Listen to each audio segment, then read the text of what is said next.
The time is 2 p.m. and you're watching the live broadcast of Market View ERS Text Talk right here on Eswatini TV. I'm Natsida Sitole. Thank you for your company. The second edition of the AFCFTA Digital Innovation Challenge is calling on African innovators and entrepreneurs to develop and scale digital solutions that can help MSMEs participate more effectively in intra-African trade. While the African Continental Free Trade Area seeks to create a single market for goods and services across Africa, many MSMEs continue to face practical barriers when trading across borders, including access to markets, payments, logistics, and trade information. And this is why the Royal Science and Technology Park is calling on local innovators to take advantage of this continental opportunity. Applications for the challenge close on the 4th of September, and the RSTP will join us to unpack how innovators in Eswatini can position themselves to take part. But first, let's fill you in on the latest in business.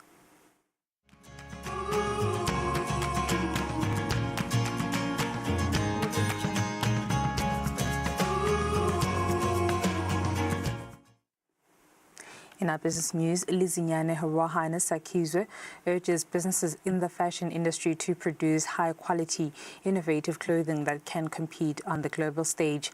Speaking during the Intellectual Property Runway, the Business of Fashion workshop at Ravelas in Eswatini, Harohana has emphasized the importance of creativity and quality in building a competitive and sustainable fashion industry. Let us make local fashion visible. Let us make it desirable. And most importantly, let us make it part of Eswatini's identity that the world will always remember. I would like to also appreciate the wisdom displayed by His Majesty in appointing a diplomat with international experience to serve as Principal Secretary in the Ministry of Commerce, Industry and Trade. Begunene, we need people who understand the international marketplace, because ambition cannot stop at simply designing. We must design what the world wants to buy. Ultimately, my aspiration is to see the day when the world does not only come here to experience our culture and heritage, but comes here to discover, commission, and buy local furniture, fashion, and art. I dream of a time, very soon, when a local Eswatini brand is mentioned on a red carpet at the Oscars, where a local artisan is commissioned to produce a furniture for a luxury hotel in Monaco. And where a fine artist from our kingdom has their work hanging in homes, galleries, and collections across the world. The Principal Secretary in the Ministry of Commerce, Industry and Trade, Melusi Masuku, says the ministry is ready to support the growing fashion industry. He was represented by the Undersecretary, Pesheya Dube, who reiterated the ministry's commitment to creating an environment where local fashion designers and other small businesses can grow, innovate, and compete. We must move beyond an ecosystem where creative business remain informal, once-off, and small by necessity. We need business that can formalize, access finance, protect assets, employ people, enter the supply chain, and expand into new markets. Registrar of Intellectual Property, Dr. Celukolo Dludlu, is encouraging fashion designers to register their intellectual property, saying this can help protect their designs, brands, and creative work from unauthorized use. What we've started doing is to take our designers through a mentorship program to say, what can help you to harness the market? How do you leverage the opportunity that is presented by the global markets, the markets that are there? Usebenzise IP, because IP unale ndlela yokuthi singathatha nankotini wethu. But what I do ngalo kotini, I can have a lot of IP in that, and then I control quite a lot I can charge premium prices, I can control the markets.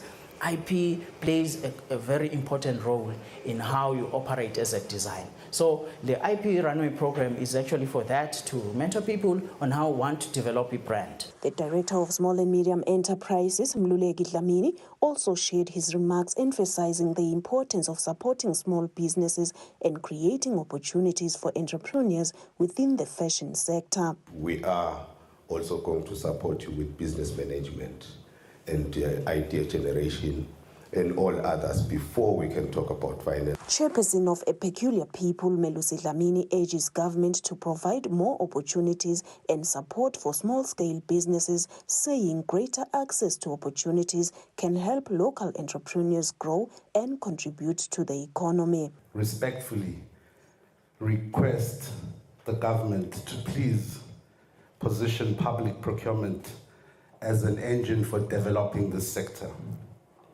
Where local capacity exists, can we please explore how we can localize the design and production of apparel for our security forces, our healthcare personnel, as well as other public institutions?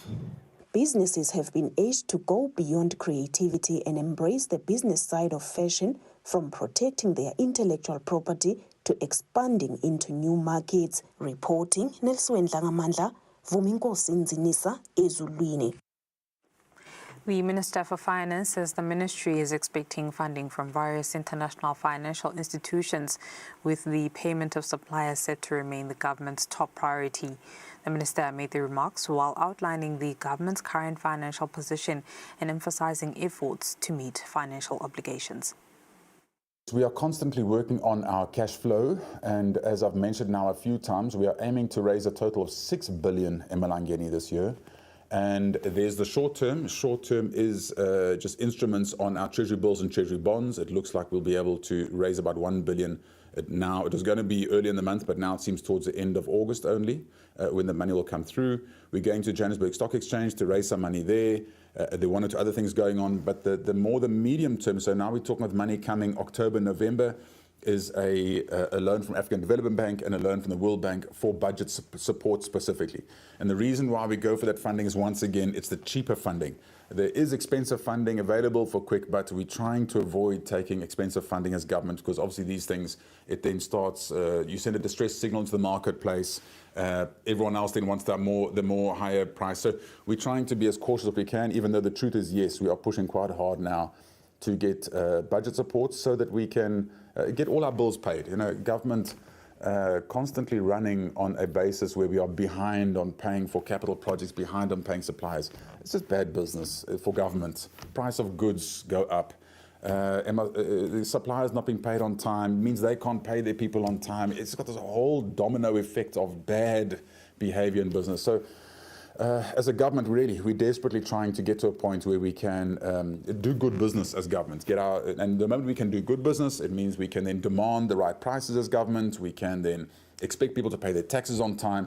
So yeah, we're working very hard now to try and close that gap once and for all, and to try and not get back there.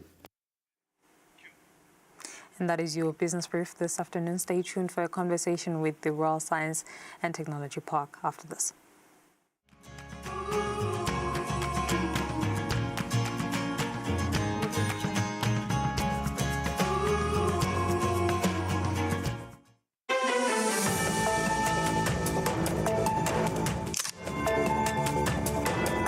Attention retailers, importers, clearing agents and customs brokers. All television sets and decoders entering the Kingdom of Eswatini now require mandatory ESTVA authorization before customs clearance. No clearance without valid ESTVA import permit. Don't risk delays at the border. Submit your application 24 to 48 hours before your shipment arrives. We process complete applications in just 1 to 2 working days. Our QR-coded permits make the verification quick and easy. Always double-check your HS codes and quantities for smooth compliance. The process is simple. Step 1. Submit your completed application form. Annex A with product line items for TVs, decoders, and commercial invoice. Step 2. Eswatini TV reviews and approves. Step 3. Make payment and complete verification. Step 4. Receive your permit. Step 5. Clear customs smoothly at the border. Make sure you have all your required documents, a completed application form, Annex A detailing your product line items, commercial invoice, valid TV retailer license, and letter of authority if applicable. Our permits feature QR codes for easy border verification. For assistance, email us at license@eswatinitv.co.za or call our help desk. Apply before your shipment arrives. Ensure compliance and avoid delays. Remember, all TV sets and decoders entering the Kingdom of Eswatini must have a valid ESTVA import permit. Thank you. Act now.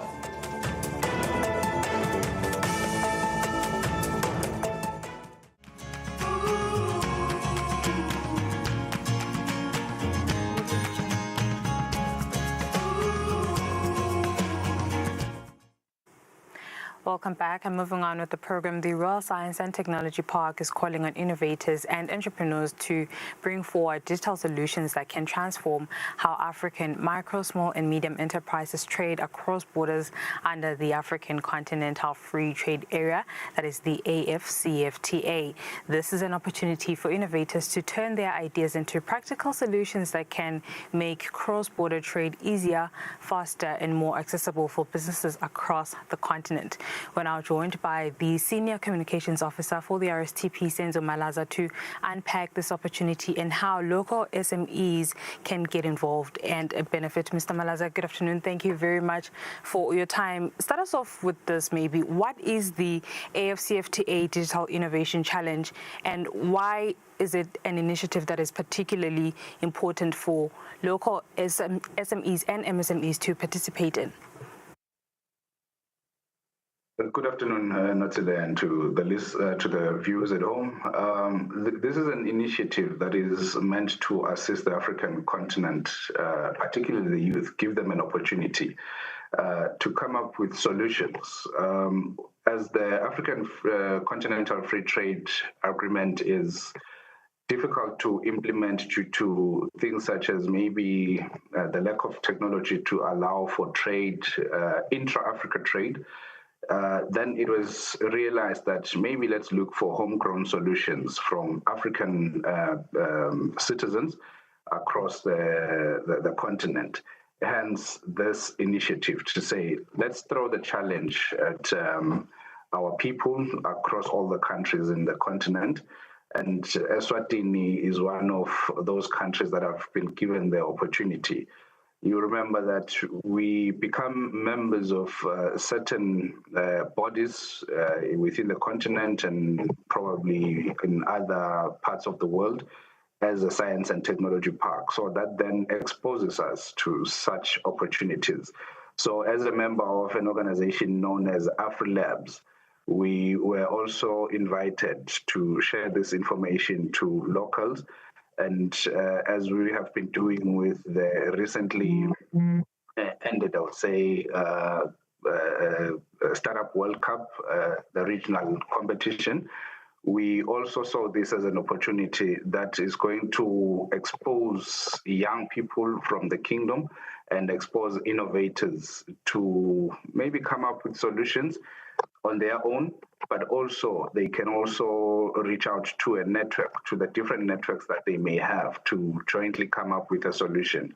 We believe as the Royal Science and Technology Park that the Kingdom of Eswatini has the requisite innovation or innovators that can come up with a solution that will help the rest of the continent, particularly the MSME sector, as we want to make sure that trade, intra-Africa trade, is not only a reserve for big businesses, but we also want to make sure that the macro, small to medium enterprises are not left out of the intra-Africa trade and are not left out of this very important agreement that heads of states in the African continent came up with, which is the Africa Continental Free Trade Agreement. So we are calling upon innovators in the kingdom to visit our social media pages, scan the QR code there, and then they'll follow the prompts so that they can then come up with a solution. Thank you for that, Omalaza. Safe to say this is an initiative that is bringing technology into the game to, among other things, improve cross-border logistics within the continent. Maybe by example, if you could, what kinds of digital solutions is the challenge looking for, or rather the initiative looking for, given the challenges that are faced by African MSMEs when trying to trade across borders within the continent?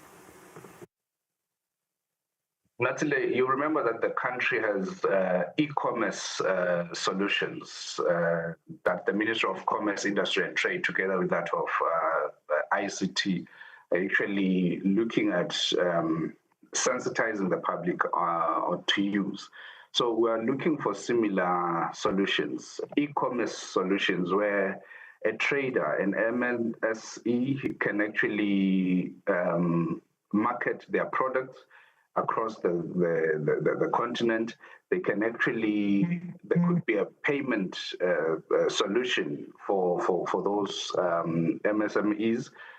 So it's both a fintech, a marketing solution, but also a solution that will enable, say, a buyer from the northern part of Africa to buy from someone in the southern part of Africa, and then we are able to transport or to link the logistics component of getting that product to the buyer in whichever part of the continent. So it's a solution that is that should not be a one-track solution. It shouldn't be just about marketing a product, but it should be a solution that is going to enable the trader to market the product, but it can also enable the buyer to purchase and probably even pay for that product. And then there should be a way of linking that that trade or that solution to the logistics component. So it should be an all-rounder of a solution that we're looking for, Natsila. Right. Ears are wide open. You have already encouraged listeners or viewers to pay a visit to the RSTP Facebook page. But who is exactly eligible to apply for the challenge, and what will applicants, successful applicants, really gain? Well, I would say every innovator in the continent is eligible, Natsila, and particularly the youth, because one of the things that we always say as the Royal Science and Technology Park, and fortunately as the rest of the continent, is that we cannot do anything that is futuristic without involving the youth. So that is why we are saying, in particular, the youth, we believe they should be the ones that are driving this initiative. So there's a lot of opportunities that one can actually get from participating in such a solution. This is a solution, or in such an initiative. If you come up with a solution, it is something that you can now commercialize, because we believe that there's definitely something that you'll be charging per transaction. And let me make an example. You can say whatever 1% of whatever transaction that is happening is what you're going to be getting as the person that came up with the solution. So that is the commercialization of your intellectual property. So we believe that we can encourage young people to say, let's join such initiatives, because not only are they going to help us network with others and broaden our thinking and understanding of issues across the continent, but there's also the element of commercialization, which we believe is the key component there. So we're looking for something that is commercially viable, can be an idea or prototype, one that will be usable by different MSMEs across the continent. Gotcha. What would be the RSTP's role in connecting Eswatini's innovators to this continental opportunity? How do they get assisted by the RSTP? Well, much as with this one in particular, we cannot really say as the Royal Science and Technology Park, we are going to incubate or what. But whatever solution or whatever innovation that comes out of Eswatini, we have a responsibility as the RSTP to also assist and populate, but also in as far as assisting the innovators, understanding the business part of their solutions. We are here through our business incubation program. So Eswatini that are innovators and that would want to take part in this solution or any other initiative, we believe they stand a chance of also being incubated at the Royal Science and Technology Park. And through the incubation program, we will be hand-holding or will be guiding them in as far as understanding what a business is and how they can commercialize their solutions. Because if you are a technical person, a software developer, for an example, you may not necessarily be an entrepreneur. So our role as the Royal Science and Technology Park is to assist you understand your technical capabilities, but also assist you understand the entrepreneurial capabilities of your solution. So that's where we come in as the Royal Science and Technology Park. But also, just like I mentioned earlier on, that by being part of bodies such as AfriLabs and others, we have access to the information of such initiatives that we then have to share with Eswatini, which is what we are doing currently to say there's this continental opportunity. Eswatini should make use of it because we believe there could be a solution that comes, a technological solution that comes out of Eswatini, and that can actually help the continent. Finally, Senzo, applications are closing on the 4th of September this year, I understand. What would be the most important things that applicants need to get right in their submissions? Well, it has to be the fact that this is not just an Eswatini solution, so it shouldn't be something that is only going to work within our borders. But this is a solution that can be used across the continent. That's first and foremost. That's what's important. But you also need to understand that, as I mentioned earlier, it should be a solution that is not going to then leave the user midway. If by so saying, I mean, it shouldn't be a solution that will say, I'm only going to be able to market the product across the continent. But then if I now need to trade, if I now need to purchase or to pay for a product that is in Cameroon, for an example, I'm now unable to. So there should be interlinkages with other maybe already available solutions. Let me make an example. In the fintech space, we already have different players within the kingdom, and we have different players across the continent. So there should be that interoperability for your solution.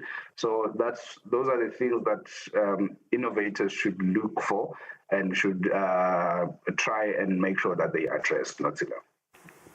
Senzo, we appreciate your time. Thank you very much for talking to us. That was Senzo Malaza, Senior Communications Officer for the Royal Science and Technology Park, my apologies, talking to us a bit more about the AFCFTA Digital Innovation Challenge that is an open opportunity also for local MSMEs. This is Market View ERS Text Talk. We're back after this.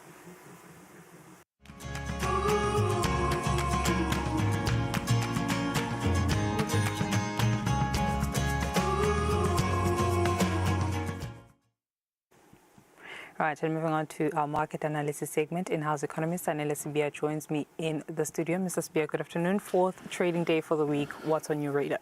Good afternoon, Notsile. So what we're seeing with markets right now is the news coming out of Washington in terms of that bond, that 20 and 30-year bond buyback. So now that has somehow, supported Wall Street in terms of trades yesterday. So if we start with the U.S. markets, you realize that we ended up on all grade. The Nasdaq Composite Index, the Dow Jones Industrial Average, and the S&P 500 was largely just supported and pushed up by that announcement around the bond buyback.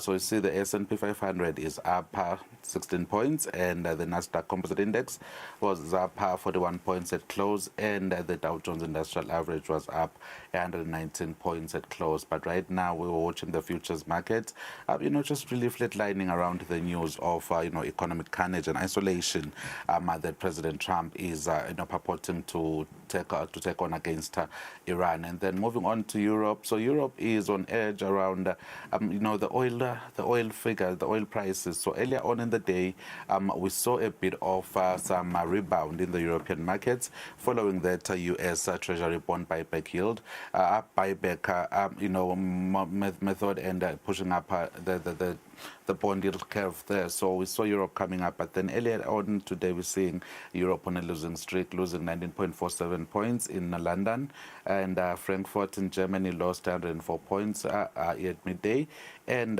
Paris, France, we lost 26 points in today's trade, largely driven by the fact that we've seen quite a number of things happening. There's the price of Brent crude above the $90 mark, and then there's also President Trump putting pressure on Besant there in the Feds to actually just cut the interest rates regardless of what is happening in terms of the economic data. And then there is also the war, whatever. Right now everyone is looking forward at what President Trump is going to do, what this economic package that's going to strangle Iran looks like, and what it means for the rest of the world. Coming into Asia, Asia is just also benefiting off of that treasury yield buyback, on the treasury bond buyback. The Nikkei is up 190 points, and the Shanghai Composite Index is up 9 points, and Hong Kong is up 203 points, still just benefiting off of that. But overall, we know that this is largely supported by those tech stocks and those AI stocks. Coming into South Africa, South Africa is back on the 115,000 mark in terms of all share volumes, just slightly losing 214 points in today's trade, really because the miners aren't doing as well as one would want to do across the board, but gold is doing better. It's just the other metals that are not doing very well. And then coming into Eswatini, we've not seen any movements. And in terms of the commodities, gold is up because, there is a lot of uncertainty. Whatever this new package looks like, that's what markets are waiting to see. We're back on that $4,500 per ounce in terms of gold, and we're back on that $93.80 dollars per barrel, just coming down from that 94 mark. We did get to the 94 mark in today's trading session because of the uncertainty around, the Iran-US war. And then in terms of the currencies, because of that bond buyback, we're seeing the Lilangeni, just strengthening against the dollar, because at 16.12, but relatively weaker. We were at 16.11 earlier on in the day, and at 18.87 against the euro, and at 9.83 against the Japanese yen, because of the uncertainty and currencies moving towards stable currencies. Thank you, Notsile. Thank you very much, Mrs. Bia. That was economist Anela Sibia filling us in on the day's trade. Though this is the part where we have to wrap up this weekly broadcast of Market View ERS Text Talk. From myself and the team, let's meet again next time. Goodbye.